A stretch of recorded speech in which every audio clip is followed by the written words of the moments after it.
So good afternoon, everyone. A little bit of a different video today. So I had my smart trainer had developed a little vibration sound to it, and so I submitted a video to Wahoo. They determined that it needed to be replaced under warranty. So I went ahead and did that. Boxed it up on a Monday, sent it away on a Tuesday, and had my replacement in hand on a Friday. So nice quick turnaround from them. So greatly appreciate that. So shout out to them. And so I figured what I'd do is take advantage of this time to kind of do this as if I were getting it brand new. And we'll do a little unboxing video. We'll probably do a little edits here and there, which I haven't done before too. So we'll see how this goes, and we'll take it from there. All right, we'll see how this video works out. Tried playing around with the camera several times get you a good angle, but no matter what, the brightness outside is giving me a backlit situation. But here we have the box, and I'm going to change the camera angle so you can watch kind of how this unboxing goes.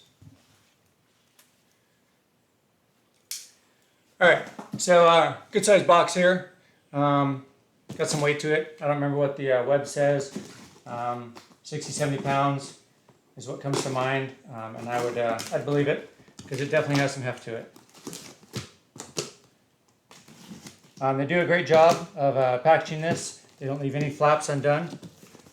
If this were a new one, which it's not because it's under warranty, so I got a refurbished replacement. The new one, you would then have a retail white box that comes out, but because I'm not, I don't have that. So if it were a white box, or a retail box, it would come out as a brand new package. And then you'd be taking this now out of that. So if you reach down in between what was two styrofoam shelled pieces, you can find the handle to it, which I found is the easiest way to get it out. Because then you lift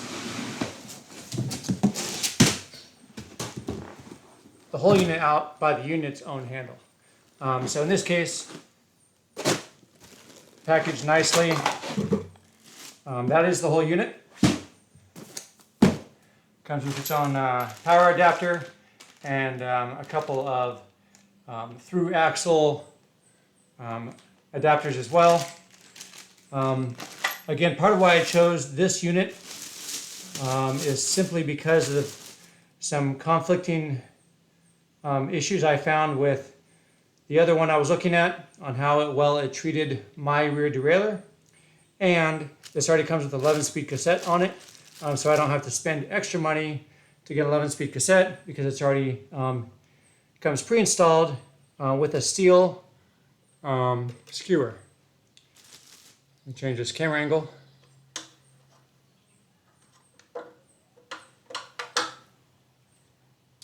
Definitely have some editing to do here. All right, so if you didn't see that, already comes with 11-speed cassette plus a steel skewer. This particular unit has a handle, so everything's right here, which again is how I pulled it out of the machine, out of the box. Nice and easy. So we're gonna do the same thing to get the plastic off the bottom.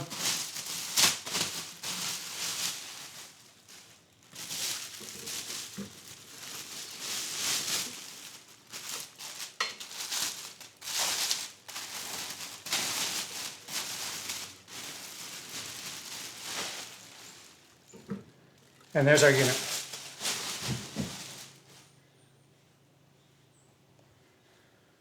All right, so here's our unit. This is the 2018 Wahoo KICKR. Again, everything already all set up on it. Nothing to assemble. And the way it works is you simply press these buttons right here on each leg to release it. Snaps into place. Other side, and you're ready to go. Then you adjust your, based on the size wheel that you're using. You set this for your 24-inch, 24-inch road, 24-inch mountain bike, 650 road, 700 road, 26-inch mountain bike. See what other options we have here. But it's as simple as unthreading this hand screw here. So again, it comes preset to the 24-inch road simply because that's the shortest one, so it requires the smallest size box. So unthread that, this pin pulls out, and then you just adjust this up to whatever size you need, up to a 650 mountain bike or a 29-inch mountain bike. So the 29ers can still ride this as well. And the intent here is that there's no space required for the front tire.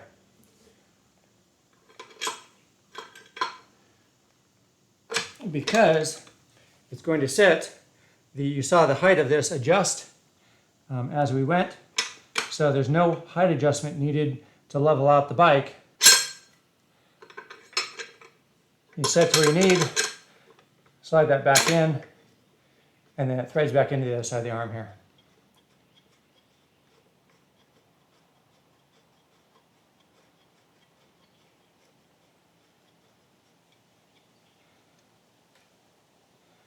Okay, tighten that by hand, and that's the whole machine.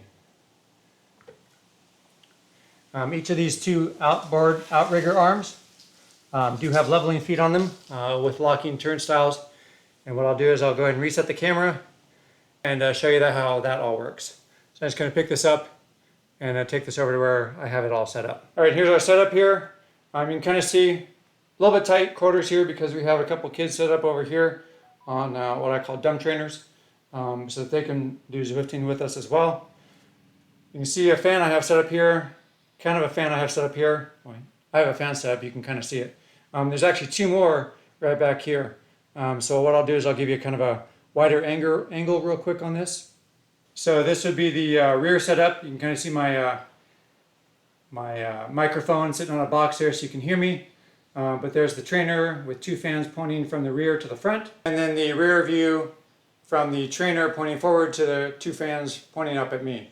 And then the way I have my setup is I then have a monitor that my laptop plugs into, so I can watch everything on a larger screen. All right, so total setup, all that we've done is taken it out of the box, picked up out of the box. We have set the size for our tire, and we've extended the outrigger legs. That's all we've done so far. So now at this point, all I'm going to do is take the rear wheel off my bike,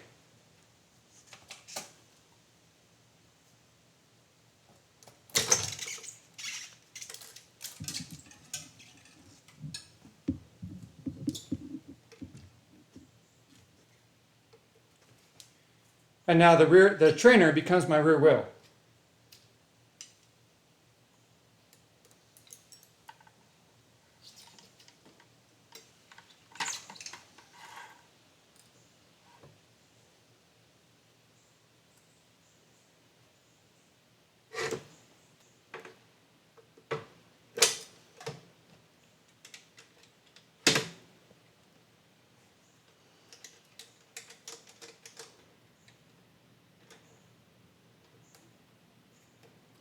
Okay, make sure that is locked in and level, right? I don't want the frame to be half skewed in there. So mine is a vertical rear dropout. So I'm just going to make sure that's sitting down in on both sides of the skewer.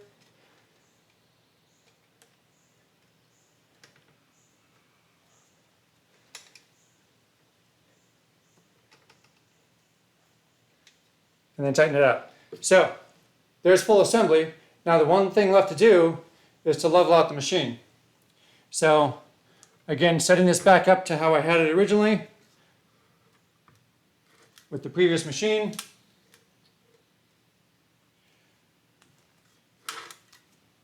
I have my front tire sitting pretty close to the stand I have up front.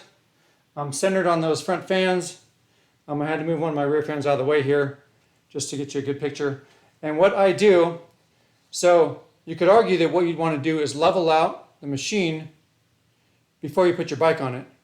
I'm actually going the reverse order and mounting the bike on the machine and then leveling it out to make sure that I'm not off by a little bit on one side that I can't visually see, but I can see it easier on the bike.